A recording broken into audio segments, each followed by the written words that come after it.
Crack. The sound of an open palm across a bride's face carried to the last table of a Newport ballroom, and 200 guests turned at once. The woman who'd thrown it was still holding a bakery box. Nora Kavanagh had come through those doors to drop off an order. Nothing more. She'd stood there and taken every word the bride wanted the room to hear, and she hadn't said one back. Then the bride said something about Nora's mother, 3 years in the ground, and not there to defend herself. So Nora slapped her. And then, before she could stop herself, she heard her own voice fill the silence. "Nobody wants me? My fiancé just walked in." She pointed at the man who'd come through the back doors 30 seconds earlier, a man she'd never seen in her life. 200 people stopped breathing at the same time. Nora didn't know who he was. She was the only person in that room who didn't. And then he smiled, looked straight at her, and agreed. If this one's already got you, drop a like and send it to somebody who'd appreciate it. Hit subscribe so the next story finds you. Now let's go back to that morning, before Nora ever knew whose name she'd just claimed. 6 o'clock in the morning, and Nora Kavanagh had already been awake for 19 hours. She stood at the sink in the family bathroom on the 3rd floor of Rhode Island Hospital, running cold water over her wrists because a nurse had told her once that it helped with the shaking, and it did, a little, for about 4 minutes at a time. Behind her, through the door she'd left cracked open, she could hear the soft mechanical rhythm of the room where her brother was sleeping. Sam was 17. 2 days earlier, she'd found him on the kitchen floor of their apartment with his breathing gone shallow and strange, and she'd driven him to the emergency room herself instead of calling for an ambulance, because she'd learned the year before what an ambulance costs when your insurance is the kind that doesn't help until you've already paid a fortune. Diabetic ketoacidosis, the doctor said. His blood sugar had been over 500. He'd been rationing his insulin again. She hadn't asked him why, because she already knew why, and asking would have made him say it out loud. And she wasn't sure either of them could survive hearing it. She dried her hands on a paper towel and went back into the room and sat down in the chair beside his bed, the same chair she'd sat in for 2 nights, and she took out her phone and looked at the numbers again, the way a person keeps checking a wound to see if it's still there. $11,400. That was the figure. Not the total cost of the stay, which was much larger, but her portion of it, the part the bronze plan on the marketplace left sitting in her lap. She made too much money for Medicaid. That was the joke of it, and nobody who hadn't lived it ever found it funny when she explained it. Between the delivery apps and the overnight shift bussing tables at a place off Route 19.5 and the weekend hours at a bakery on Federal Hill, she'd earned just enough last year to disqualify her brother from the coverage that would have paid for everything, and just little enough that the deductible on the plan she'd bought instead might as well have been printed in a foreign currency. She'd done the arithmetic so many times that it ran on its own now, quietly, under everything else. $412 from the busing shifts, if she picked up 2 doubles. $600 and change from deliveries if the weather stayed clear and she worked past midnight. Round it up, be generous with herself, and she'd have the whole thing paid by the 2nd week of December. December was 5 months away. The hospital's billing office wanted a payment plan started in 14 days. Sam shifted under the blanket and said her name without opening his eyes. She said, "I'm here. Go back to sleep." And he did. And she sat there in the dark with her thumb still resting on the screen, and she thought about her mother's voice. And then she made herself stop because she couldn't afford it. Not the memory, just the time it took. At 6:40, she went down to the parking garage and sat in her car and ate a granola bar from the glove compartment and put on the shirt she wore for the bakery. And that was when her phone rang. And it was Tony, who owned the place on Atwells Avenue and who had known her since she was small enough to need a milk crate to see over his counter. He said, "Honey, are you working today?" She said she could be. He said, "Listen, I've got something strange and I want to tell you straight." And something in the way he said it made her sit up. "There's a wedding out in Newport this afternoon, Bellevue Avenue, one of the big houses. They ordered a second cake, a small one, and they want it hand-delivered by 2 o'clock. And the tip they're offering is $500. Nora stopped chewing. $500 was 4 days of standing up. $500 was insulin. She asked him what was strange about it, and Tony was quiet for a second, long enough that she heard him breathing, and then he said, "They asked for you. Not a driver. Not somebody from the shop. The woman on the phone asked whether the girl named Nora still worked here, and when I said yes, she said that's who I want carrying it in." Nora looked out through her windshield at the concrete wall of the parking structure, and she didn't say anything at all for a moment. Somewhere 3 floors above her, her brother was sleeping in a bed that cost more per night than she'd made all week. She thought about the $11,400. She thought about how there were exactly 2 names in this city that could be attached to a wedding on Bellevue Avenue, and to her at the same time. And she found that she wasn't surprised, and she found that being unsurprised was its own particular kind of hurt. Tony said, "Nora, I'll send someone else. Just say the word, and I'll send Marco." And she heard herself say, "No," she said. "I'll take it." She said it calmly. Then she turned the key, and she pulled out into the gray morning light, and she drove. The bakery was 3 blocks past the arch on Atwells Avenue, the one with the bronze pine cone hanging from it that everybody in Providence called La Pigna and nobody outside the neighborhood could pronounce. And Nora had driven under it so many thousands of times in her life that she no longer looked up at it. She looked at the storefront instead. 4th building from the corner, brick, 2 windows and a green door. There was a hand-painted sign above it now that read Lowell's on the Hill, and the awning was new. And there were little iron tables out front where people from the east side came on Saturday nights to eat $40 plates of veal. For 3 years, she had made herself drive past it at a steady speed without slowing down, and she'd gotten good at it, the way a person gets good at holding their breath. Tony had the cake boxed and waiting on the counter, a small white cake, and he didn't try to talk her out of it again. He just put his hand flat on the box for a second before he let go of it, the way an older man does when he can't say a thing out loud. She put it on the passenger side floor where it wouldn't shift, and she took the on-ramp south, and she drove. It's about 40 miles from Federal Hill to Bellevue Avenue. She had a long time to not think about things, and she failed at it twice. The first time was on the bridge, her 21st birthday, a notary's office on Westminster Street, her mother in her good coat because Delia Kavanaugh believed you dressed up for paperwork. She'd signed the lot over that afternoon, the building and the ground under it, all of it into her daughter's name, because a woman who'd run a restaurant for 26 years knew what a bad year could take from you, and she wanted the one thing she owned kept somewhere a bad year couldn't reach. And afterward, on the sidewalk, she tapped the folder against Nora's chest and said, "Read everything twice before you put your name on it, even from me, especially from a man." The second time was past Portsmouth, and it came without permission, the corridor outside the intensive care unit, her mother behind a glass door with 4 tubes in her and 11 days left, Grant standing there with a folder and a pen, saying, "It's just the tax transfer. Honey, the accountant needs it before the end of the month. You don't have to read it. I've already read it." And she'd signed. She'd signed on a windowsill with a pen he handed her, standing up, not sitting down, because sitting down would have taken 20 extra seconds and she'd wanted to get back in the room. Her mother died 4 days later. Nora had thought about those 4 days more often than she'd thought about the 2 years of marriage that came after them. She came off the bridge, and the water went flat, and silver on both sides of her, and she turned the radio on, and then turned it off again. Bellevue Avenue was already lined with cars when she found the address. The house sat well back from the street behind a stone wall, and there were white flowers wired to the gate posts, and that was all she let herself notice. She followed the drive around to the service entrance the way anyone who has ever worked a job like this knows to do, and she carried the box up to the door, and a young man in a vest looked at the box and then at her and said, "Hold on," and went inside and didn't come back for 6 or 7 minutes. When he came back, he wasn't alone. There was a woman with him now, somebody who worked for the family, holding a phone against her collarbone, and she looked at Nora with an expression that was doing its best to be neutral and wasn't managing it. She said, "The bride has asked that this one come in through the front."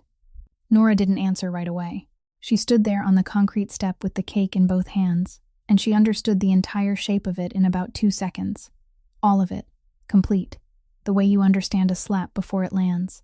The $500, the request for her by name, the front doors instead of the service door, at 1:30, with the room full. There was a version of this where she set the box down on the step and walked back to her car and drove home and never told anybody about it.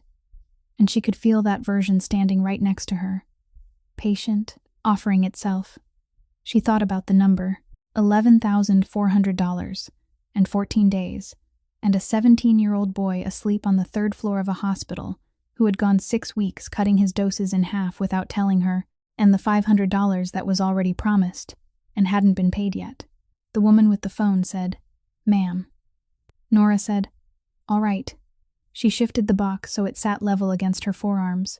Then she walked back around the front of that house, up the steps, and through the doors that somebody had already opened for her, into the noise and the light and the 200 people. And she went in. The room went quiet in patches as she came through it, the way a room does when people who know a story recognize somebody from inside it. And Nora kept her eyes on a point about 6 feet ahead of her on the marble, and kept walking. Sloane Vance was waiting near the head table in her dress, and she made a small sound of delight when she saw the cake, a sound pitched for the people around her rather than for Nora. And she said, "Oh, there it is. Put it right there." And then, before Nora could set it down and turn around, she said, "Wait, stay." Sloane lifted her phone. She said, "This needs a picture." Nora stood there. She held the box level, and she let the woman take the photograph. And then a second one, and then Sloane turned the screen around to show 2 of her bridesmaids, and all 3 of them looked at it, and one of them laughed and looked away fast, and Nora stood through that too. And then she set the cake down on the table and said, "Would you like me to open the box?" Sloane said no, "Thank you." And then she didn't let her go. She put a hand on Nora's forearm and turned toward the nearest cluster of guests, 6 or 7 people holding champagne, and she said in the bright, helpful voice of a woman doing somebody a kindness, "Everyone, this is Nora. She used to be married to Grant. Isn't that funny how life goes? She works for a bakery on the hill now, and she drives for one of those apps at night, and she busses tables somewhere out by the highway, I think. Is that right, honey? 3 jobs. 3. I don't know how she does it." The people with the champagne did what people with champagne always do. They smiled and looked at their glasses and made small noises of appreciation, and not one of them said a word. And Nora stood in the center of that silence, with her hands empty at her sides, and did not correct anything, and did not explain anything, and did not leave. Then Sloane opened the small beaded bag hanging from her wrist, and took out a $20 bill, and held it up between 2 fingers and said, "For your trouble," and let go of it. It didn't fall straight. It turned over twice in the air, and came down on the marble about a foot from the toe of Nora's shoe. Nobody moved. Somebody near the bar laughed, and then stopped. Nora looked at it for the length of one breath, and then she bent down and picked it up, and she folded it once, and put it in her pocket. She looked for Grant then, because she couldn't help it, and he was there, standing 8 or 9 feet away, with a glass in his hand. He'd been watching the whole thing. She knew he had, and when her eyes found his, he looked past her shoulder toward the windows as though something out on the lawn had caught his attention, and he took a drink, and he stayed exactly where he was. That was the worst of it. Not the photograph, not the bill on the floor. That, and then the doors at the far end of the ballroom opened. Nora didn't turn around at first, because a door opening at a wedding is nothing, but the sound in the room changed, and it changed fast, in a way she'd never heard a room change before. The conversation at the back thinned out and stopped. Then the middle. A string quartet somewhere kept playing for another 4 or 5 seconds, and then one instrument dropped out, and then the rest of them followed, not on a cue, just because the men holding them had stopped paying attention to the music. There were 3 men in the doorway. 2 of them stayed by the doors. The one in the middle walked in. Nora couldn't have told anyone what was remarkable about him. He wasn't the tallest man in the room, and he wasn't the loudest, and he didn't stop to look for anyone. He simply came in the way a man comes into a place he has already decided he's allowed to be, and 200 people who had been having a very good time made themselves smaller as he passed. She heard a chair scrape hard behind her. Ward Lowell was on his feet, 63 years old, the father of the groom, the man whose name was on half the hotel signs between Providence and Newport, and he'd stood up so quickly that he'd knocked his own napkin off the table, and he was already moving, already putting his hand out, already smiling the wrong kind of smile. Nora watched him go by her without seeing her. She heard him say, "I didn't know you were coming," and she heard him say something else after it about the riverfront parcels. Low, fast, the way men talk when they need something. Sloane was still standing beside the cake. She looked at her father-in-law's back, and then at the man he was hurrying toward, and Nora saw something move across her face that she recognized instantly, because she'd felt it herself in other rooms. Sloane didn't know who he was either. She didn't know, and she'd just lost the attention of 200 people, and her mouth tightened, and she turned back to the only person in that entire ballroom she was still certain she outranked. She said, loudly, so that the tables nearby would hear her, "Don't just stand there." And then she said, "My God, it's like talking to a wall." Do you know your mother was exactly the same? Delia Kavanagh. That awful little place on Atwell's Avenue, with the grease on the windows. She died in debt. Did you know that? Everyone knew that. Sorry I'm late, he said. And then nothing else. And the room did not recover. Ward Lowell had gone the color of paper. He was still standing 3 feet from the man he'd hurried across a ballroom to reach, with his hand half raised and nowhere to put it, and he was looking back and forth between that man and the delivery girl from the bakery, as though somebody had rearranged the furniture of the world while he wasn't watching. Grant had risen partway out of his chair when it happened, and he had stayed there, bent, neither up nor down, his glass tilted enough that a little of it had run over his knuckles, and he did not seem to know it. Sloane hadn't moved at all. Her hand was still against her cheek, the flat of it pressed there the way you hold something to keep it from being seen, and she was staring at Nora with her mouth slightly open, and for the first time all afternoon there was nothing performed about her face. 200 people waited. Somebody's chair creaked. The man crossed the last of the distance between himself and Nora, and he did it without hurrying. And he reached out and took the cake box out of her hands, both hands, the way you'd take something from a person who has been holding it too long, and he set it down on the corner of the head table beside all the silver. Then he turned to Ward. He said, "We'll talk Monday. Whatever your people sent over, send it again with the numbers corrected." And that was all. He didn't raise his voice, and he didn't say a single word about the bride or the groom or the $20 bill or anything else. And yet Nora watched the meaning of the afternoon travel outward through those 200 people, like a change in air pressure, table by table, until every person in the room understood that the wedding was over, not interrupted. Over. Ward said, "Of course, Monday, absolutely," and he sounded like a man agreeing to something he hadn't been offered. The man put his hand lightly at Nora's elbow, not gripping, just there, and he walked her out through the doors she had come in through, and the 2 men who'd stayed by the entrance moved apart to let them pass and closed in behind them. And behind all of it, the ballroom stayed silent for a long moment, and then broke into the particular, urgent murmur of a great many wealthy people who have all just realized they will be telling this story for years. Outside, the light was flat and white, and there were 40 cars on the gravel, and a valet stand under a green awning. Nora made it maybe 20 feet before she stopped walking. She said, "Thank you." She said, "I'm sorry." Her voice came out steady, and she was surprised by that. She said, "I don't know what happened in there. I've never done anything like that in my life. I'm not going to bother you. You'll never hear from me again. I swear to you. I'll go home and that's the end of it." He listened to all of it. He didn't interrupt her, and he didn't smile, and he didn't tell her it was all right. And when she was finished, he looked at her for a few seconds longer than was comfortable, and then he said, "It's too late for that." He said it the way a doctor gives a diagnosis. Not unkindly. She said, "What?" And he said, "You just said it in front of 200 people from this city. Half of them had a phone in their hand. By dinner tonight, 4 families will know your name, and by tomorrow, everybody who matters will know mine is attached to it." He glanced back at the house once. Then he said, "That can't be taken back. Not by you, and not by me." Something cold went down through her at that, and she couldn't have said why, because he hadn't threatened her, and his voice had never gone hard. She said, "Who are you?" He didn't answer. The valet came around the front of a dark car and held the keys out to him, and the boy's hand was not entirely steady, and he did not lift his eyes off the gravel, not once, not even when he said "sir." And that told her more than an answer would have, though she didn't yet know how to read it. What she didn't know, and what every other person in that ballroom had known within 4 seconds of the doors opening, was that the man who had just agreed to be her fiancé in front of the whole of Newport was named Matteo Castellani, that he was 37 years old, that the family he'd been running for 9 years had its hands in every truck, every dock, and every load that moved through the north end of Providence, and that Ward Lowell had not stood up so fast out of manners. She didn't know that a wedding invitation had been extended to him for one reason, which was land, or that he'd come out of obligation and had intended to stay 11 minutes, and she didn't know the only part that mattered, which was that he had not agreed to any of it because of her at all.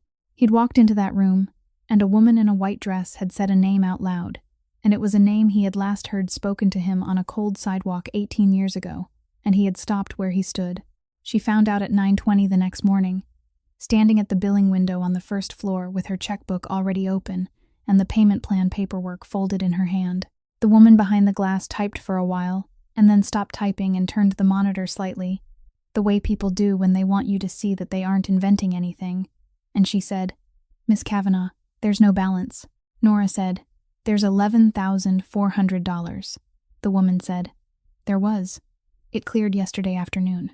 Wire transfer, paid in full, and there's a note here that any further charges related to this patient for the next 12 months go to the same account." Nora asked who. The woman said she wasn't able to release that. Nora asked again, differently, and the woman's face did something apologetic and closed, and she said, "Ma'am, I really can't." So Nora stood there for a moment with her checkbook still open in her hands, and the strangest thing was that she didn't feel relief. She felt the floor move. She had spent 2 nights doing arithmetic in the dark, and somebody had reached in and erased the arithmetic without asking her. And a debt you didn't agree to is still a debt. And she had learned that lesson at a windowsill outside an intensive care unit 3 years ago with a pen in her hand. She drove to Federal Hill. She didn't have a plan beyond the number. She had $460 in her checking account, and she was going to put all of it on a table and say the rest is coming, and I'll sign nothing. And she was going to say it out loud, so that whatever this was couldn't grow in the dark. The restaurant was on the corner 2 blocks up from the Arch, a place she'd walked past her entire life without ever once going in. It was between services, chairs down, nobody eating. A man near the door looked at her, and then said her last name before she said anything at all, which frightened her more than being stopped would have, and he stepped aside. At the corner table under the window, an old woman sat with a board in front of her, and a mound of dough beside it, folding pasta with her thumbs, hundreds of them already laid out in rows on a cloth. She was 78 or thereabouts. She did not stop working when Nora came in, but she looked up, and she kept looking, and she went on looking for longer than a stranger looks at a stranger.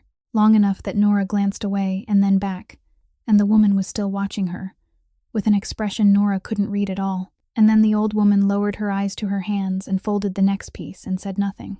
Matteo Castellani came out from the back with his sleeves turned up and a phone in his hand that he put away when he saw her. He said, "Sit down." She said, "I'm not going to sit down. I'm going to give you this and then I'm going to leave."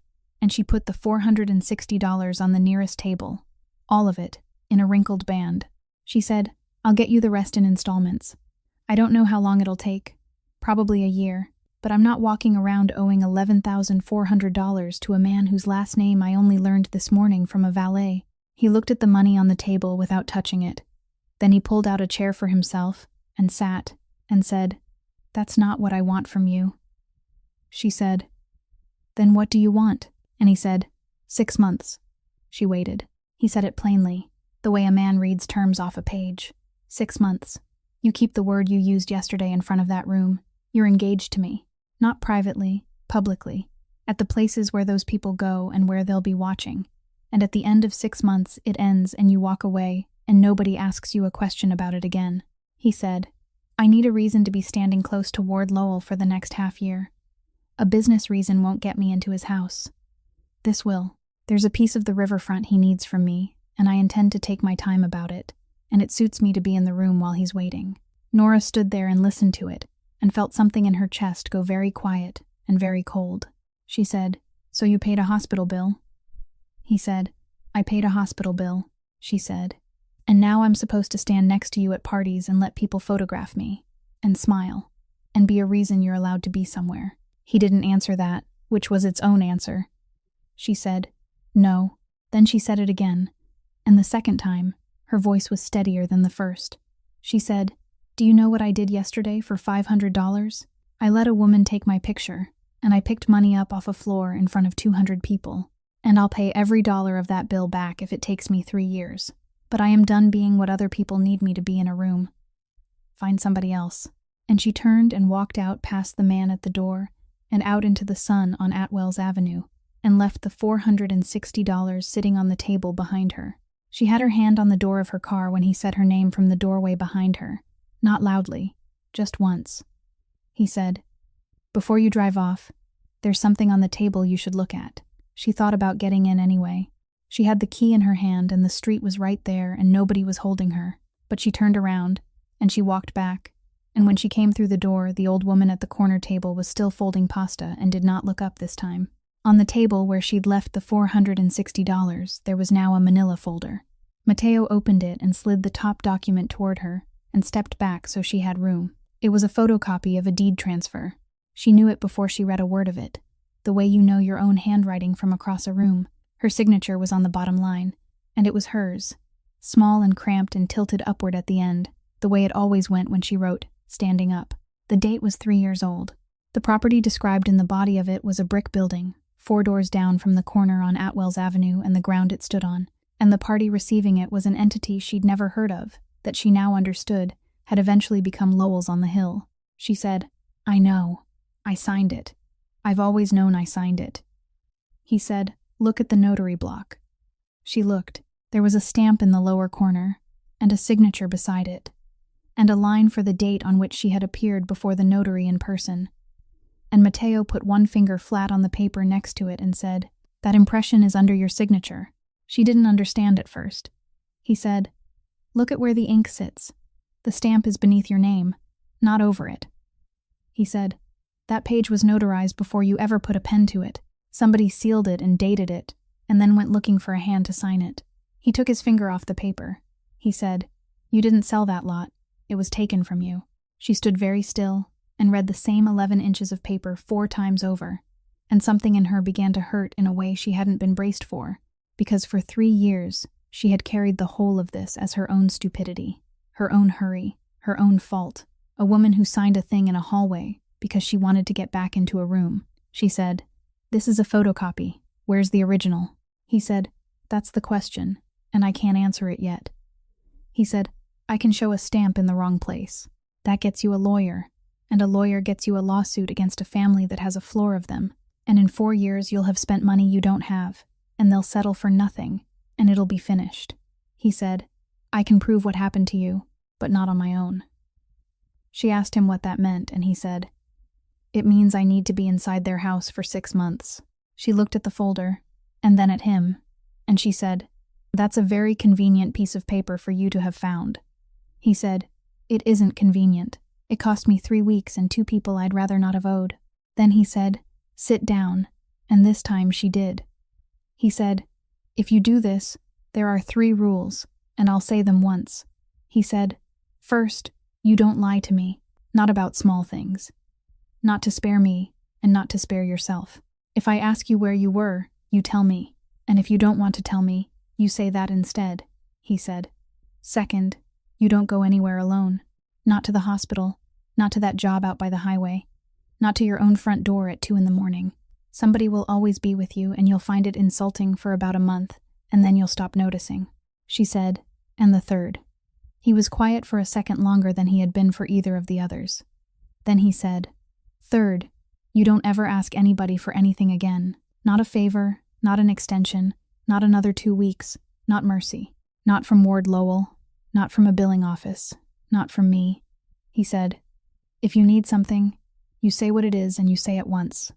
Flat, like a fact, and then you wait." And he stopped there. He didn't explain it.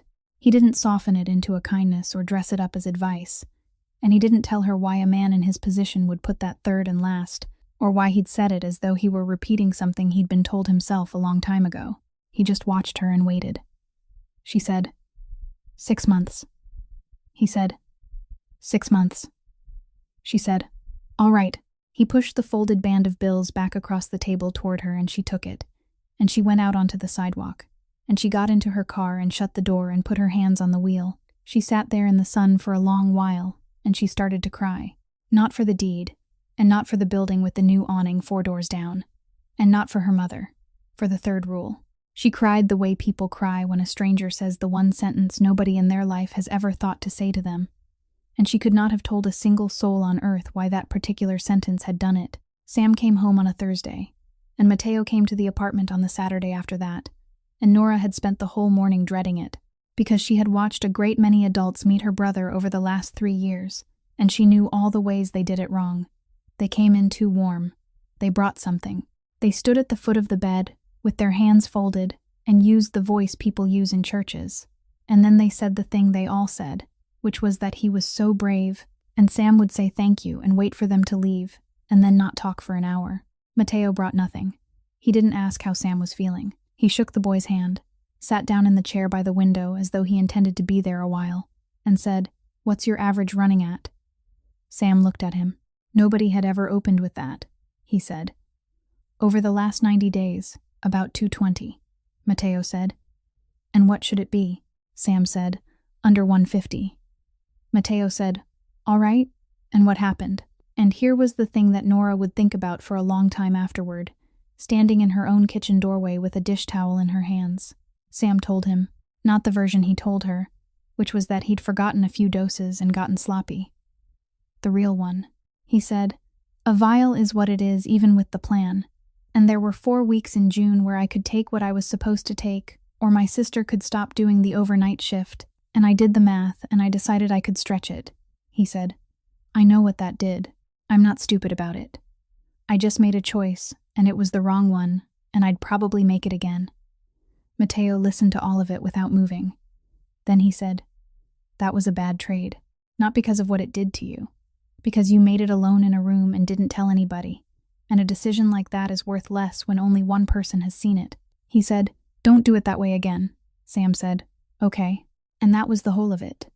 No lecture, no promise, no hand on the shoulder. Mateo took out his phone and made 2 calls from the chair, one of them about 11 seconds long, and by Monday morning there was an appointment at an endocrinology practice on the east side with a doctor who had a waiting list, 9 months deep, and a pharmacy account that already had Sam's name in it. Nora walked Mateo down to the street afterward and said, "I need to say one thing, and I need you to hear it properly." She said, "Whatever this is, whatever you do, whoever those 2 men outside are, Sam stays outside of it. He doesn't meet anybody. He doesn't come to anything. He never hears one word about your business, not one, and if that changes then we're finished, 6 months or not." He said, "Agreed." He said it immediately, without a pause and without asking her to soften it, and then he added one line. He said, "He'd have been kept out of it whether you'd asked me or not." Then he got in the car. The news of the engagement went out into the city the way she'd been told it would, and it didn't go out through a newspaper. It went out through Sloane Vance, who had 4,000 people following her and a habit of narrating her own life, and who by Sunday evening had posted a photograph of the ballroom with a caption about how you never know who's going to walk through the door, and had spent a week telling the same story to different lunch tables in Newport and on the east side, each time a little wider, until the version circulating had Nora walking in on purpose and the man arriving to collect her. Sloane thought she was telling a story that made Nora ridiculous. What she was actually doing, all day, at every table she sat down at, was attaching her husband's ex-wife to a name that made people stop chewing. She noticed the second part late. She noticed it in her own living room in the 3rd week, when she was still going through wedding gifts, and she said something to Grant about it. Lightly, the way she said everything, and Grant put down what he was holding and told her to stop. Not stop posting. Stop talking about it. Stop saying that name at lunch. Stop saying it here. Stop saying it in the car. And Sloane laughed at him, because that's what she did with things she didn't like the shape of. And then she looked at him properly and stopped laughing, because her husband was 34 years old, and he had a wedding ring on, and a hotel company with his name on the letterhead waiting for him, and he was standing in the middle of his own living room afraid of somebody. She said, "Of what? What is he going to do, Grant?" And Grant didn't answer her. He picked up his glass and went out onto the deck and stood there with his back to the door. And Sloane stayed where she was among the boxes and the ribbon and thought, for the first time in 3 years of getting everything she'd wanted, that she might not actually understand the family she'd married into. Sunday dinner at the Castellani house happened at 2 in the afternoon, and it wasn't optional, and Mateo told her that if she was going to be engaged to him for 6 months, then the family would need to have looked at her at least once, so she went. There were 14 people around a table that had been built for that room and would never leave it. And Nana Ilaria sat at the end nearest the kitchen and did not stop getting up the entire meal. The man who made the afternoon bearable was Mateo's cousin. Cesare Ruggiero was 44, heavier than his cousin and easier in his body, and he arrived 20 minutes late, carrying flowers he handed to his grandmother without breaking stride. And within 4 minutes, he had the whole table laughing at a story about a delivery truck, a snowbank, and a priest. He made himself Nora's problem to solve. He asked her which end of the neighborhood she'd grown up on, and then argued with her about which bakery had been better in 1999. And he pretended to be personally wounded when she wouldn't take his side. He noticed she wasn't eating, and he put a small plate in front of her without comment. When one of the aunts asked her a question about the wedding that Nora had no answer for, Cesare cut across it before the silence could set and said, "Don't answer her. She asked my wife the same thing for 2 years and there was never a wedding." And the aunt swatted at him, and the moment passed, and Nora felt something in her shoulders come down half an inch. He was the only person at that table who talked to her as though she were already inside the door. She liked him. She thought, driving home later, that if this family had produced a man like that, then perhaps the whole of it was not what she'd feared. Twice during the afternoon, Matteo left the room. The second time, Nora went looking for the bathroom and heard voices in the hallway off the kitchen and stopped short of the corner, because one of them was his. The other belonged to the older man who had said nothing at all through the meal, sat 2 chairs down, ate slowly, and watched everything. Renzo Bianchi. She heard him say, "4 of them called me this week. Not to complain, to ask." He said, "That's worse, and you know it's worse." He said, 9 years, and there's not a man in this city who can tell you one true thing about your private life. And now there's a photograph of a delivery girl going around, and a name attached to yours, and nobody can find the bottom of it." She heard Matteo say, "It's 6 months." And Renzo said, "They don't know it's 6 months. They know you stood up in a room full of Lowells and put your hand on something in public, and they're trying to work out what it means, and while they're working it out, they're nervous." He said, "And you've never once given them a reason to be nervous." He said, "That's been the whole of your value." Nora went back the way she'd come without using the bathroom. She was still turning the words over when she sat back down, and it took her a moment to notice that Cesare had come around the table with a pitcher and was filling her glass. He did it properly, at her right, the way somebody's mother had once taught him. He set the pitcher down, and then he said, conversationally, in the same easy voice he'd used for the story about the priest, Delia Kavanagh, "The place on Atwell's, pecan pie." He said it, and moved on to the next glass. Nora sat there with her hand on the water she hadn't asked for, and did not move for a very long moment. She had been in that house one time. She had not said her mother's name out loud in that room, or in the restaurant, or to Matteo, or to any person connected to any of it. Not once. Not in passing. Not in 3 weeks. And her mother's place had sold pecan pie for 26 years, and had never once put it on the menu, because Delia had made 2 of them on Fridays for whoever came in and asked. Across the table, somebody was laughing at something. Cesare finished pouring the water, and sat back down and picked up his fork. She came the next Sunday because Matteo said the family expected it. And this time, before the plates were cleared, Nonna Ilaria stood up at the end of the table, looked directly at Nora, and said one word, which was "come." Nobody else got up. It was apparently understood that when the old woman said that, the person she said it to went. In the kitchen, she put a bowl in front of Nora and a bag of flour beside it, and said, "Wash your hands." Then she said, "I'm too old to do it twice in one day and you have hands." She made no allowance for the fact that Nora was a guest, or engaged to her grandson, or younger than her by half a century. She stood at her shoulder and watched her work the flour into the well of egg with 2 fingers, and after about a minute, she made a small, impatient noise, and took hold of Nora's wrist, and moved it, once, to show her the angle, and then let go and said, "Like that, and don't be gentle with it, it isn't a baby." So Nora wasn't gentle with it. She pushed the heel of her hand down into that dough for 20 minutes, in a hot kitchen with an old woman standing next to her saying almost nothing, and somewhere in the middle of it she felt her shoulders come down and stay down, and she realized she hadn't thought about a single number since she'd walked through the door. She had not stood in a kitchen with a woman older than herself in 3 years. Nobody had told her what to do with her hands in 3 years. When the dough was resting under a cloth, Nana went to the shelf by the window and came back with a notebook, the fat kind, with a cracked spine and a rubber band around it, and she opened it flat and turned it toward Nora and said, "The shape for tonight is in there. Look at the drawing." Nora looked. She turned 2 pages, because she wanted to see the drawing properly, and on the second one she stopped. The recipe was written across the top of that page and halfway down it, in blue ballpoint, in a hand that ran slightly uphill and put a hard little tail on every letter Y. She knew it the way she knew her own face. She had 800 pages of it in a box in her closet, on the backs of receipts and on order pads, and on the inside covers of paperbacks. She sat down on the stool without meaning to. Nana had gone back to the stove. Nora said, "Whose writing is this?" And the old woman didn't turn around. She said, "My hands used to be better than they are," and let it sit there, and picked up a spoon, and went on with what she was doing. And Nora understood that she had just been answered and not answered, and that pressing it would get her nothing. She asked Mateo in the car. She had the notebook page in her head, every letter of it. And she asked him without any preamble at all. And she watched his face while she did it. And she saw one thing move there, and then get put away. He said, "My grandmother collects recipes from all over the neighborhood." He said, "She's been doing it for 50 years. That was all. 6 seconds. He said it flatly, without embellishment. And then he looked back at the road, and he didn't add a single word to it. And no man in Nora Kavanagh's life had ever lied to her that economically.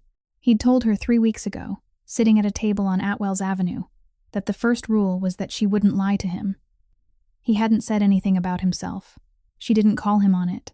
She sat there with her hands in her lap and looked out the window at the streets going by and let it be, because she had learned a long time ago that a person who has just lied to you is standing at a door, and that pushing on a door makes it shut faster.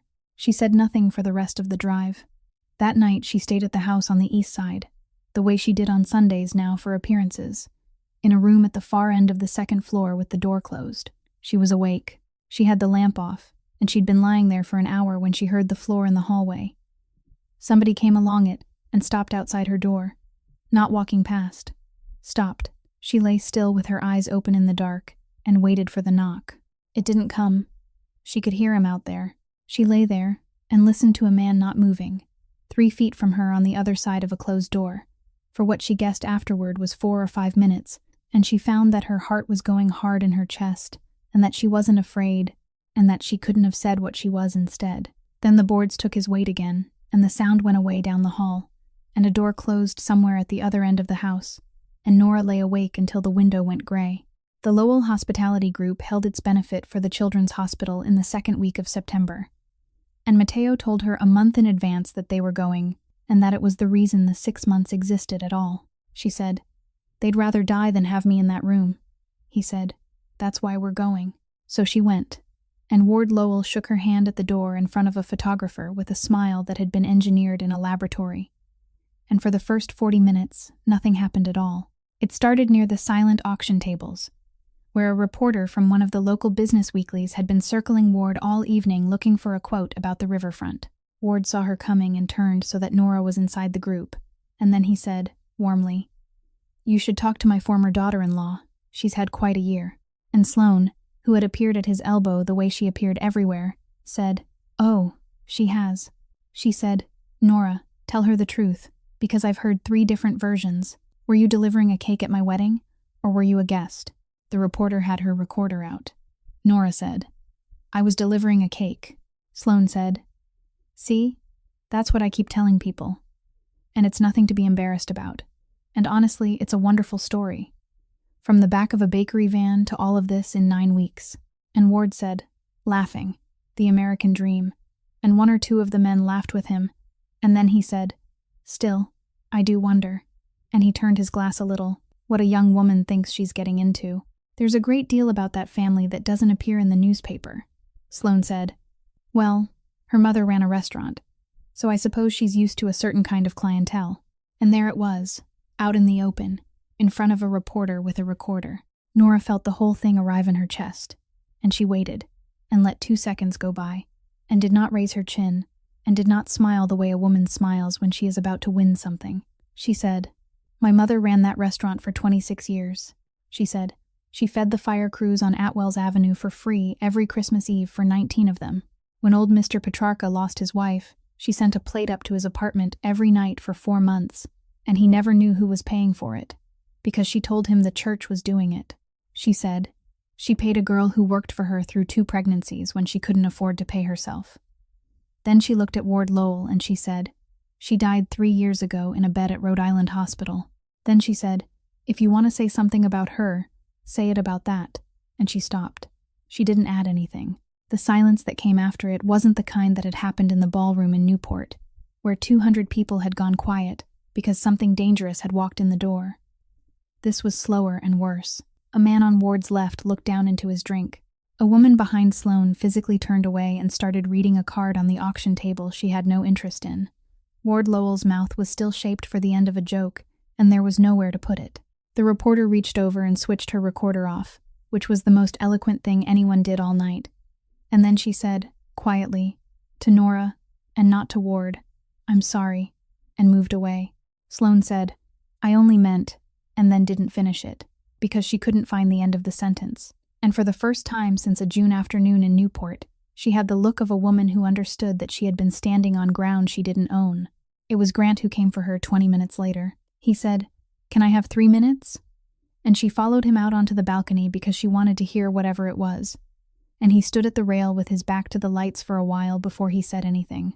Then he said, "I need to tell you something, and I've needed to for 3 years."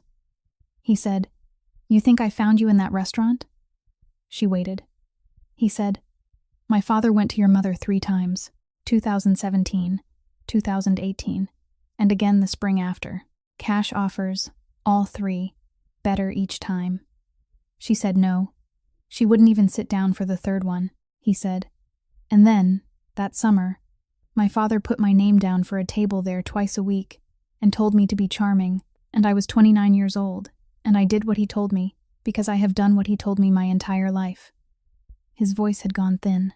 He said, "I want you to understand something. I wasn't pretending with you. That's the part I can't get out from under. I liked you. I liked you the entire time. But I never chose you, Nora. He was chosen for me, and you were chosen for me. And I got engaged, and I got married, and I signed everything he put in front of me. And every single time I told myself it was going to be fine." He looked at his hands on the rail.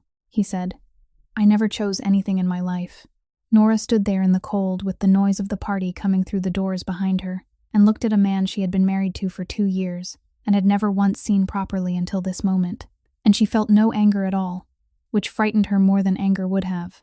What she felt was pity, and underneath it, arriving slowly and beginning to turn cold, the first true understanding that everything that had happened to her mother had happened on purpose. She didn't tell Mateo what Grant had said on that balcony, and she told herself that wasn't a lie, because he hadn't asked, and she knew perfectly well that it was one. She spent 4 days going through the box in her closet instead. 3 years of a woman's life in cardboard, order pads and receipts and the backs of envelopes, and Nora read every page of it looking for one sentence about a building or a lawyer or Ward Lowell, and found recipes, and a list of who to send Christmas cards to, and a note about a leaking pipe. On the 5th day, she remembered the dishwasher. Ellen Doyle had worked in the back of that restaurant for 11 years, and had stood at the wake in a borrowed coat, and Nora found her through the parish office, and drove out to Cranston on a Tuesday, with one of Mateo's men parked at the curb, because she had promised not to go anywhere alone, and she had decided, that week, that she would keep at least that one. Ellen Doyle was 68 now. She hadn't seen Nora since the funeral. She said, "Sit down, honey," and then she said, "I wondered if you'd ever come." Nora asked her about the last week. Ellen said, "Which one?" And Nora said, "The hospital week." And the older woman put both hands flat on the table and looked at them for a while. She said, "They came 3 times. Nora said, "Who came?" Ellen said, "The lawyers. Not the same 2 every time. Once on the Monday, once on the Wednesday, and then again on the Friday. And the Friday was the bad one, because your mother couldn't sit up by then, and one of them tried to talk to her anyway with the door half open." She said, "I was in the hallway with a bag of her laundry, and I heard him say the word window, as in, the window on this offer." She said, "I went in and stood there, and I didn't say anything. I just stood there, and eventually he stopped." Nora asked whether her mother had signed anything. Ellen said, "Not while I was in that building, and I was in that building every day." She said, "Honey," she wasn't confused. Everybody thinks a dying woman is confused. She was thin, and she was tired, and she was as sharp as a tack right to the Wednesday. She knew exactly what they wanted. She said to me, "They'll wait me out, Ellen." She said it like a joke.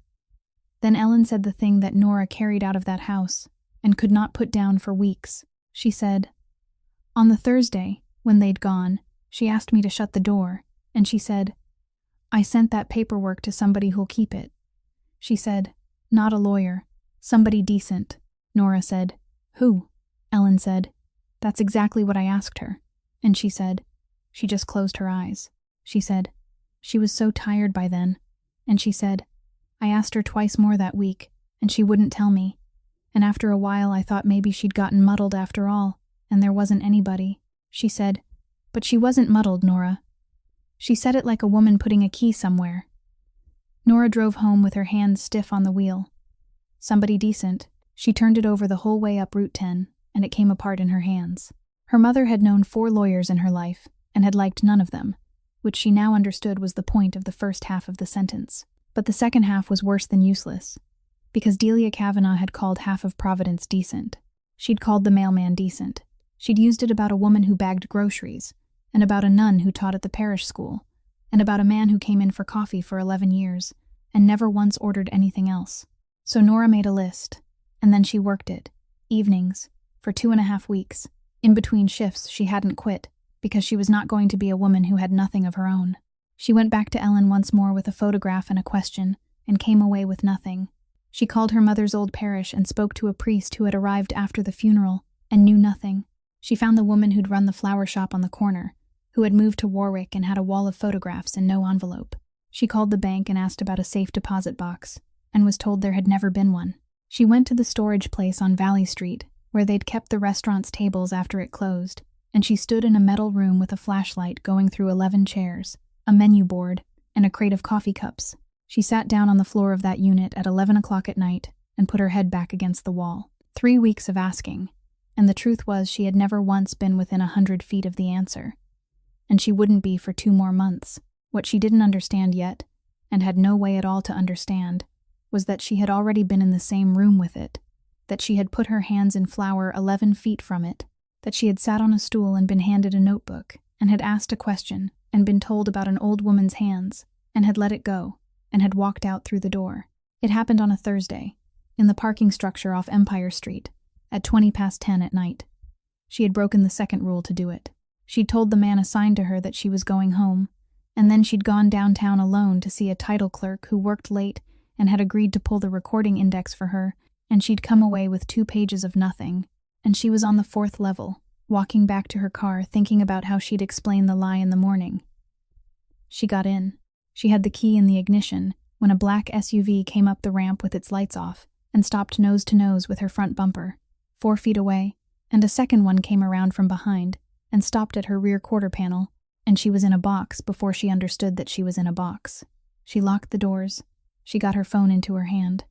Nobody got out for almost a minute. Then a man came from the second vehicle and stood at her window, not close, and looked down at her. And she was already dialing, and he watched her do it, and didn't stop her. And that was the part that made her stomach turn over, that he let her call. Then he rapped a knuckle on the glass. She didn't lower it. He said something she couldn't hear, and she shook her head. And he stepped back half a pace and hit the driver's window with the base of his fist. It didn't shatter. It crazed, a great white spiderweb of it. And the noise inside that car was enormous, and Nora screamed and went sideways across the console with her arm up. He hit it a second time. It came apart then, most of it into her lap in small pieces. And the night air came in, and she got herself back against the passenger door with her keys in her fist. He put one hand on the sill and leaned down into the empty frame. He said, "Evening." He said, "You've been asking a lot of people a lot of questions this month." He said, "The woman in Cranston, the clerk you saw tonight. You should stop." Then he said, "And if you want to be somebody's fiancé, be that. But stop pulling on things, because things have people on the other end of them." She didn't say a word. She sat there with pebbles of glass all over her legs and her breath going in and out too fast, and she looked at him. And he looked back at her with no particular feeling in his face at all. And it was that, the flatness of it, that she would remember. Headlights came up the ramp. A car stopped at an angle behind the second SUV, and Mateo got out of the passenger side while it was still rolling. He didn't run. He came around the front of her car, and the man at her window straightened up and turned, and Mateo stopped about 6 feet from him and put his hands in his coat pockets. He said, "Dennis." Then he said, "Dennis Fahey." He said it the way you'd read it off a card. He said, "Your wife's name is Carol. You've got the second floor of the yellow house on Pettis Avenue in East Providence, the one with the boat trailer in the side yard that hasn't moved in 2 years. Your mother-in-law is on the first floor." That was all he said. He didn't take a step closer, and nothing was in his hands, and he made no promise about anything at all. He just stood there in the yellow light of the parking structure and waited, and let the man do the rest of the work himself. Nora watched Dennis Fahey's face come apart in stages. He said, "I was told to talk to her." Mateo said nothing. Fahey said, "That's all it was. A conversation." Mateo said nothing, and Fahey took a step backward, and then another one, and got into the SUV, and both vehicles reversed down the ramp, and were gone in under 20 seconds.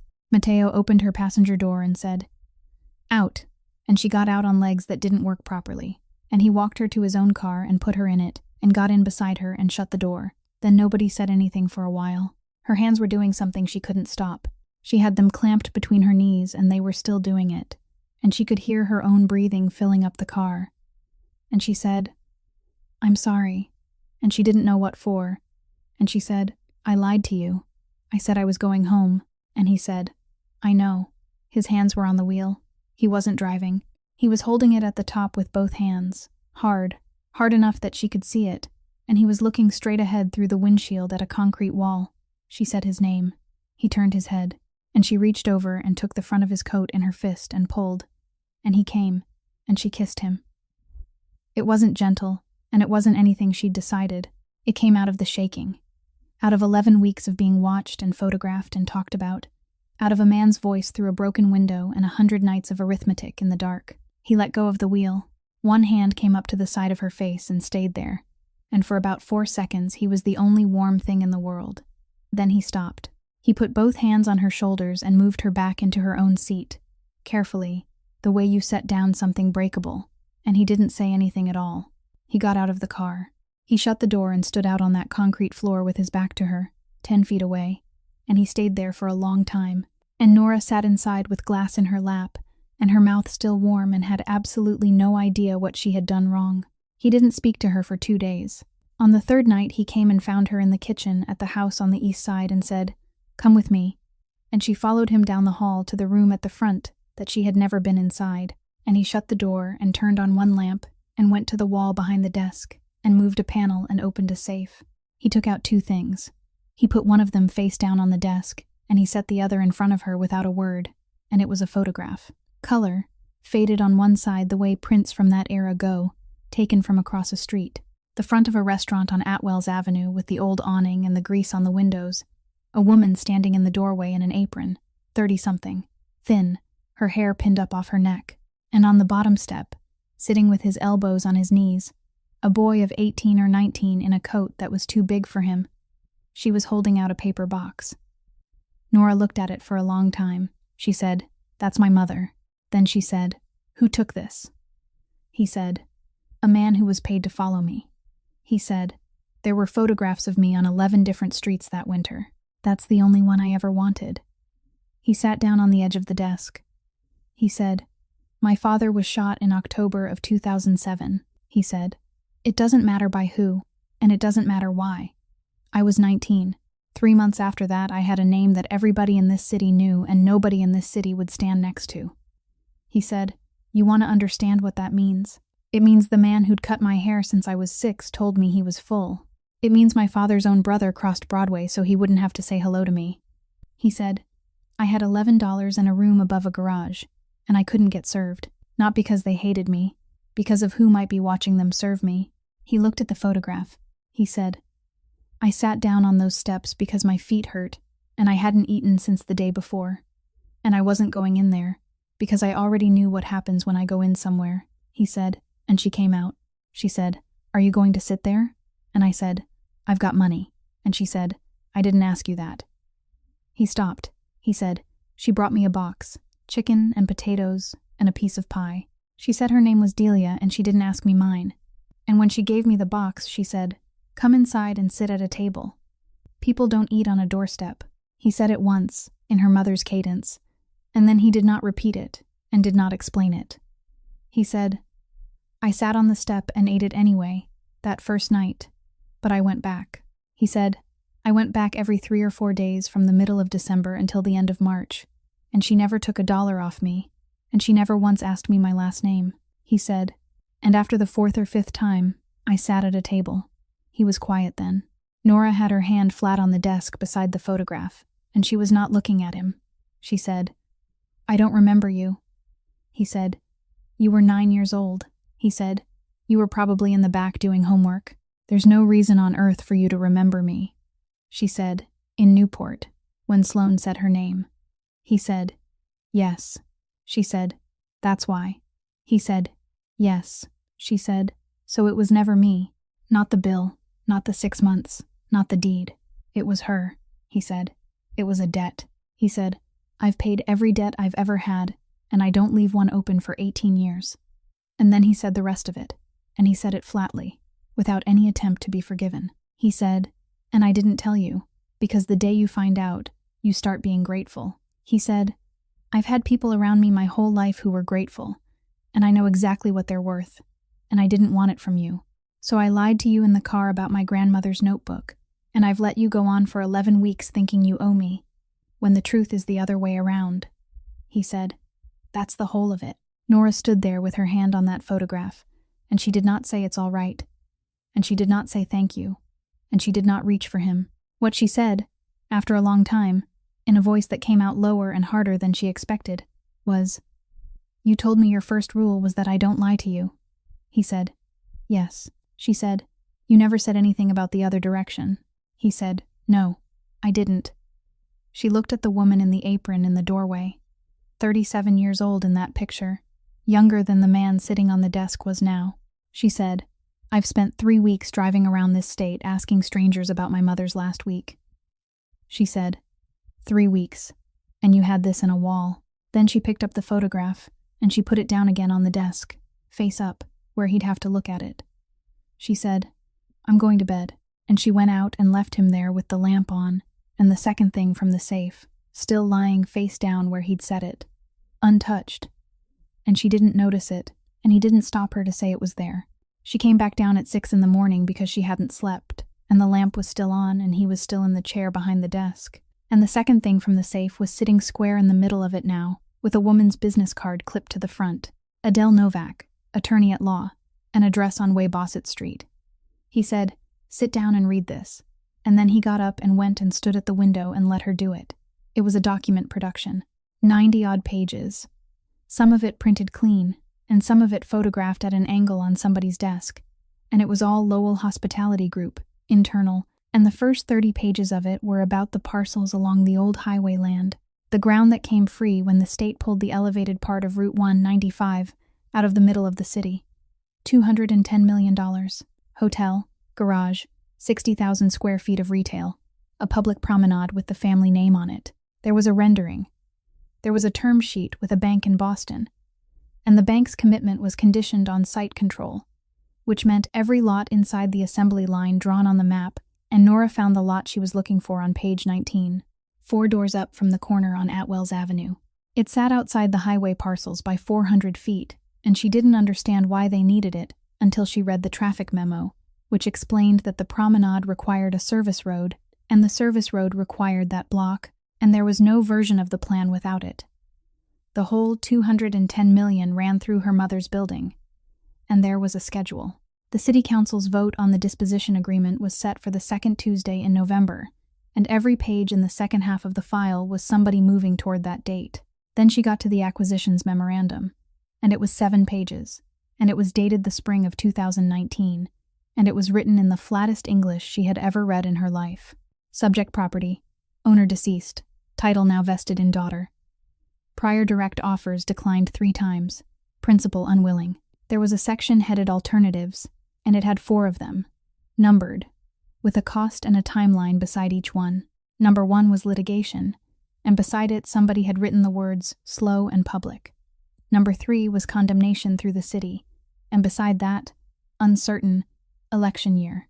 And number 2 was a single line, and it read, relationship strategy through G, and beside it, in the cost column, there was a figure, and beneath that figure was the word approved, and beneath the word approved was a set of initials she'd seen on the bottom of a Christmas card. Nora read that line. Then she went back to the top of the page and read the whole memorandum again, from the beginning, slowly, the way a woman reads a thing when she has decided she is not going to be told later that she misunderstood it. She read it twice. Her hands were quite steady. She'd expected to feel something enormous, and what she felt instead was a kind of level, Arctic clarity, the sensation of a very cold room. 2 years of her life had a number next to it in a column, and the number was smaller than the cost of the lawsuit they'd decided not to file. A wedding in a church on Broad Street, a honeymoon in Charleston, a man saying he liked her, on a balcony, 3 years too late, and meaning it, and it not mattering at all, because the liking had never been the point and the marriage had never been the point. The point had been a service road, she said, out loud, without any heat in it whatsoever. They put my mother's building in a memo, and then they went and found me. Mateo said, yes. She said, how long have you had this? He said, 9 days. She turned the page. There was one more thing in the file, 4 pages from the end, and it was a spreadsheet of some kind that had nothing to do with hotels. It was a list of dates, and against most of the dates were payments, and at the top of it was a vendor name that meant nothing to her, and Mateo came over and put one finger on it and said, that account is my cousin's. Nora looked up at him. He said, everything in the front of this file is Ward Lowell's. That page is Cesare's. He said, he's been selling. Names, movements, what I hold on that riverfront, and what I paid for it. 2 years of it, she said. The pecan pie. He said, yes, she said. At your grandmother's table, with his own family sitting there. He said, that's right. Then he said, and there's one thing missing from all 90 pages, and I want you to notice it. He turned back to the memorandum and put it in front of her. He said, they never took the original deed transfer out of your mother's hands. They sent people 3 times and she never gave it to them, and they knew that. And they've been looking for it for 3 years, and they haven't found it either. He said, that vote is in 7 weeks. He said, whoever finds that paperwork first ends this. Cesare called the meeting himself, which was allowed, and he called it for a Wednesday afternoon in the back room of a social club on Chalkstone Avenue, and he was careful to invite a man down from Boston to sit in as a courtesy, which was the part that told Mateo everything. There were 9 of them at that table. Cesare didn't shout, and he didn't accuse anybody of anything. He was the same man who had made an entire family laugh about a priest and a snowbank. He said, I want to say this in front of everybody because I'd want somebody to say it in front of me. He said, there's a federal grand jury sitting in this state right now, and everybody at this table knows it. He said, in June my cousin walked into a wedding in Newport and put his hand on a woman he'd never met, in front of 200 people, half of them holding phones. Since then, there's been a photograph of her in a business weekly. There's been a car with its window broken in a public garage downtown, with cameras on every level. He said, and there is a girl who has spent 2 months driving around this state knocking on doors and asking strangers questions about a piece of property that Ward Lowell wants, and every door she knocks on has our name on the other side of it now. He spread his hands. He said, I'm not saying he's wrong to care about her. I'm saying I've never seen him care about anything in 9 years, and it's making us visible. And visible is the only thing that has ever put men like us in a room with a prosecutor. Then he sat down. He'd done it perfectly. 2 of the capos wouldn't look up from the table. The man from Boston said nothing at all, which was worse than anything he could have said. And it was Renzo Bianchi, who had never in 11 years spoken against Mateo in front of other men, who cleared his throat and said the sentence that closed the door. He said, you've never once bet the whole thing on an outsider. He said it slowly, and he said it to Mateo directly, and then he looked away. They gave him the choice in the plainest terms. Pull his people off her. No car, no man at her door, no phone calls made on her behalf. Nothing. Until the vote in November came and went, and the noise died down. Or put it to the table, and let them decide whether he still ran it. He said he'd give them an answer in 2 days. He didn't tell Nora. She found out because Renzo told her, in the hallway of the house on the east side, on the Thursday morning, in about 4 sentences, and without being asked. Then Renzo said, you seem like a decent enough person, so I'll say the rest. He said, if he says no to them, he loses everything he has, and if he loses it, he can't help you with any of this anyway. Nora went upstairs and sat on the end of the bed for 11 minutes and looked at the wall. She had nothing. That was the arithmetic of it, and she did it the way she'd done every other piece of arithmetic in her life. Cold, all the way to the bottom. She had no original deed. She had 7 weeks and a city council vote. She had a man downstairs who was about to be made to choose between his own life and standing near her, and she had watched, 3 years ago, What happened when she let other people handle a piece of paper on her behalf? There was exactly one thing she could still do that nobody had to give her permission for. She went out through the kitchen door at 1 in the afternoon. She left her car and walked to Wickenden Street and took a bus. And she broke the second rule for the second and last time. And she did it deliberately, with her coat buttoned and her hands empty, and the only thing she carried was her phone, in her right coat pocket, with the screen dark. Ward Lowell's office was on the 14th floor of a tower on Westminster Street. She didn't have an appointment, and she didn't need one. She gave her name to the woman at the desk and said, "Tell him I've read the file," and 40 minutes later they let her in. He didn't get up. He said, "Well," he said, "sit down, Nora. You look tired." And then he made the mistake that men like Ward Lowell have been making since the invention of the 14th floor, which was that he looked at a 27-year-old woman in a supermarket coat who had come alone and asked for nothing. And he did not see anybody at all. He said, "You should understand that I have no personal feeling about any of this." He said, "There's a service road, and there's a vote in November, and the whole of it comes down to 400 feet of asphalt." She said, "My mother said no to you 3 times. He said, "She did," he said, "and she was entitled to." He turned a pen over on the blotter. He said, "I want to be very clear with you, because I think you've been badly served by people who've dressed this up as something it isn't. Your mother was a line item, Miss Kavanagh. That's all she ever was. And so were you. You were the cheaper alternative to litigation, and I'd make the same decision again tomorrow morning, because it worked." Nora sat still in that chair with her hand in her coat pocket, exactly where it had been since Wickenden Street, resting flat against a phone that had been recording for 51 minutes. She went back to the apartment that night and tore it apart. She emptied the closet and went through the box again page by page, and then went through it a third time, holding each sheet up to the lamp. She pulled the drawers out of the dresser and turned them over. She took the back off the framed photograph in the hall and unscrewed the vent plate in the bathroom and stood on a chair and swept her hand along the top of every cabinet in the kitchen. And at 2 in the morning she was sitting on the floor of her own hallway, surrounded by everything her mother had ever owned, which fit into a space about the size of a bathtub, and there was no envelope in any of it. That was when Sam came out of his room. He stood in the doorway in a t-shirt looking at the mess and at his sister sitting in the middle of it, and after a while he went and got the recipe book off the shelf in the kitchen, the black one with the elastic, and brought it over, and sat down on the floor beside her, and put it in her hands. He said, "Is this what you're looking for?" She opened it. Every page from the middle to the back was blank. She said, "No, honey," and then she started to cry, which she had not done in front of her brother in 3 years, and he didn't say anything for a minute. And then he said, "Wait." He said, "This is about the building." She said, "Yes." And Sam said, "Mom told me not to look for it." Nora stopped.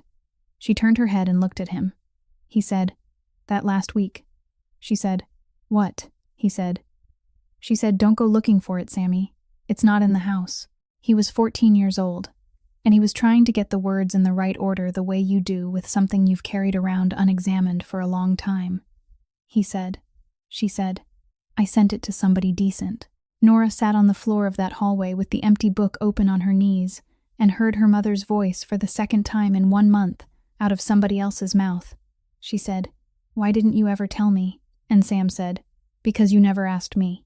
He said, "You never talked about her at all." She drove to Federal Hill at 7 the next morning and let herself in through the side door of the restaurant, which was unlocked because it always was at that hour. And Nonna Ilaria was at the corner table, with the board in front of her and the flour bin at her elbow. Nora stood there in her coat. She said, "Mrs. Castellani, I need to ask you something, and I need you to tell me the truth." She said, "Did my mother send you an envelope?" The old woman put down what was in her hands. She looked at Nora for a long moment, and this time Nora didn't look away, and neither of them said anything at all, and something passed between the two of them in that silence that neither would ever put into words. Then Ilaria Castellani got up and reached into the flour bin, all the way down, past the elbow, and came up with a large brown envelope with a rubber band around it, and 3 years of fine white dust worked into the seams. She put it on the table. She said, "Sit down." She said, "I promised her I would put it in her daughter's hand." She said, "Nobody else's." And that was all she said. She never explained why she hadn't come to Nora, or written, or picked up a telephone, and Nora never asked her. because she understood without being told that a woman who has given her word to somebody who is dying does not go looking for ways around it. There were 4 things inside. The first was the original deed transfer, the actual paper, and Nora laid it flat and saw immediately what she had only seen on a photocopy before, that the notary's seal sat cleanly underneath her own signature with her ink crossing over the raised impression, and that the date on the notary block was the 14th of the month, and that she had signed it on the 19th. The second was a letter in blue ballpoint that ran slightly uphill. It said, "Nora, if you're reading this, then they came back after I was gone. I never sold it, and I never would have. Whatever you signed without knowing, and I knew you would. Don't be ashamed. Be careful. I love you. Mom." It was witnessed at the bottom by 2 nurses whose names and license numbers were printed underneath, in a hand that wasn't hers. The third was a hospital identification bracelet, cut, with Nora's own name on it and a date, because she had been admitted overnight for exhaustion and dehydration on the 17th and hadn't been discharged until the evening of the 19th, and she had forgotten it, had genuinely and completely forgotten those 2 days, and her mother had not.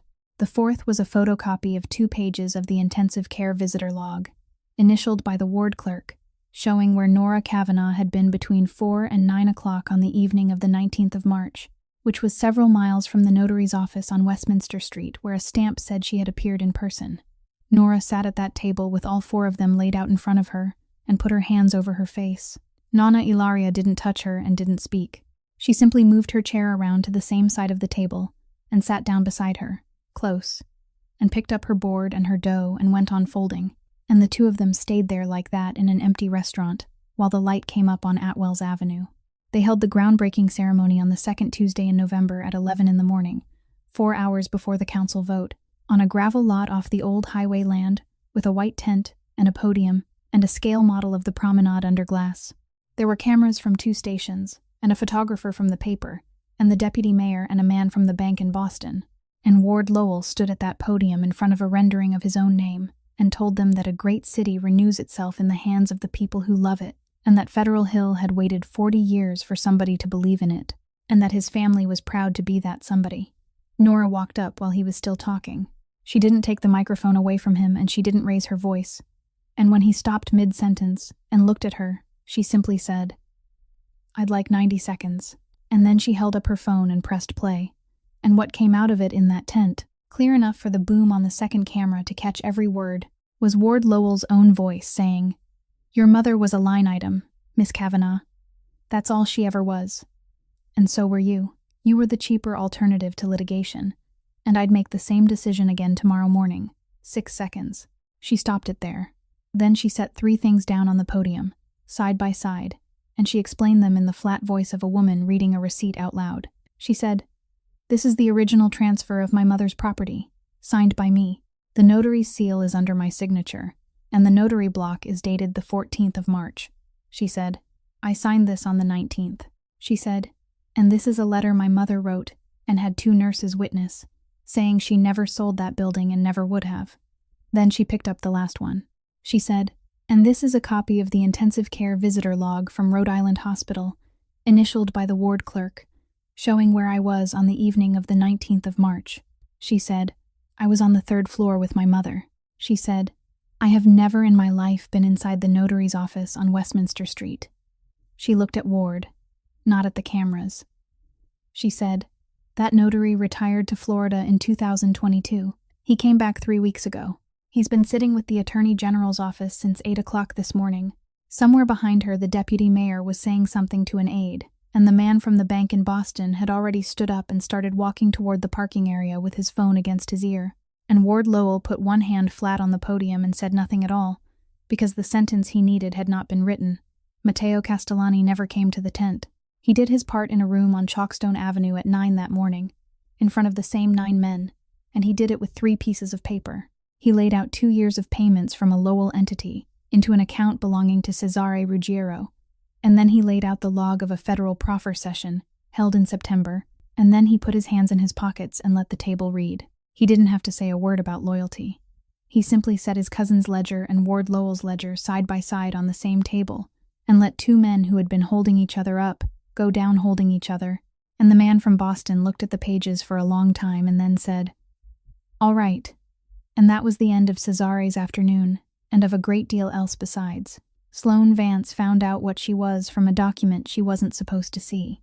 It was one line in the same file, and it noted that the marriage had been advisable in part because of her family's minority position in 2 hotel properties. And there was a figure beside her name, too. She read it, and she didn't call a lawyer, and she didn't call her mother. She went to the Attorney General's office on the Thursday and sat down and told them the truth about the 14 months before her wedding. All of it, including her own part in it, and she did not ask for anything in return. Nora saw her once more, on the steps outside that building, and Sloane started to say something with her chin already trembling, and Nora shook her head and said, "No," and walked past her, and left her standing there. She had no interest in touching that woman ever again. Grant came to the apartment in December. He stood in the doorway and said he was sorry, and he said it properly, without a single word about his father. Nora said, "You don't owe me an apology." She said, "You owe my mother one." She said, "And she isn't here to hear it." Then she closed the door, and she was surprised to find that she felt nothing at all afterward, and that the nothing was better than what had been there before. Matteo paid for it in the way such men pay. Over 4 months, he handed off everything that couldn't be brought into daylight, and the men he handed it to did not thank him and did not forgive him, and he kept the restaurants and the trucking company and the 2 buildings on Broadway, which were legal and always had been, and he gave a statement of his own to the Attorney General on the deed matter and on nothing else. It cost him the deference of a city. Men who had crossed rooms to shake his hand stopped seeing him. He never once said that he had become a good man. He only said, to Nora, that he had stopped, and that stopping was the whole of what he had to offer her. 14 months later, on a Saturday morning in the middle of February, the Green Door, 4 buildings up from the corner on Atwells Avenue, opened at 6:30 under a new sign that said Delia's, which was also the old sign, repainted from a photograph. Sam came home from his first year at the university most weekends and worked the counter, and his numbers were where they were supposed to be, and he no longer did arithmetic about a vial in the dark. Ilaria Castellani had a chair at the corner table under the window and a board in front of her, and she came 4 days a week and told Nora what she was doing wrong with the dough. At 7:30, Matteo Castellani came in through the front door like anybody else. There were 5 people ahead of him, and he stood in the line and waited his turn, and when he got to the register, he ordered coffee and a piece of pie, and he took it to a table and sat down. On the wall beside the register, there was a photograph in a plain black frame, a woman in an apron standing in a doorway on this same street 18 years ago, holding out a paper box to a thin boy sitting on the bottom step. Nobody who ate in that restaurant ever knew who the boy was, and nobody ever asked, and Nora looked at it every morning when she came in, and every night when she turned off the lights. She was not thinking about Ward Lowell. She hadn't thought about him in months. What she felt, standing behind her mother's counter, in her mother's building with the door propped open and the whole neighborhood coming in, was not triumph and not even relief. It was peace, the ordinary, unhurried kind.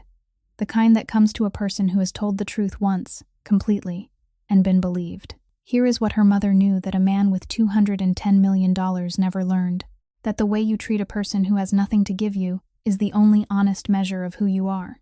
Delia Kavanagh handed a paper box to a hungry boy on a doorstep and never asked his name, and 18 years later that one plate of food came back and stood between her daughter and a family that had put her life in a column and priced it.